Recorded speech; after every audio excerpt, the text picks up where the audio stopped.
Здравствуйте, поздравляю вас, Юлия Васильевна, с получением удостоверения личности ДРК. Теперь вы стали полноценной гражданкой Республики Казахстан. Спасибо вам большое.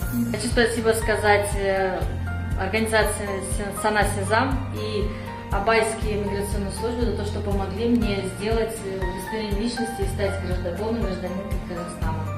Ағымдағы жылдың 10 маусымында Шымкент қаласының тұрғыны азаматша 1985 жылы туылған азаматша Пожарова Юлия Васильевна арызданды, яғни Қазақстан Республикасының азаматтығын растау туралы өтініш білдірген.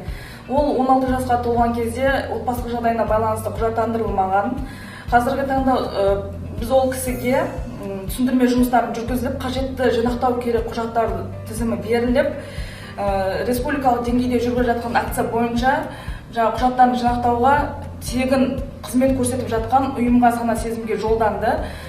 Яғни барлық құжаттар жинақталып, қазіргі таңда азаматша Пожарова Юлия Васильевна Қазақстан Республикасының азаматшасы болып табылады.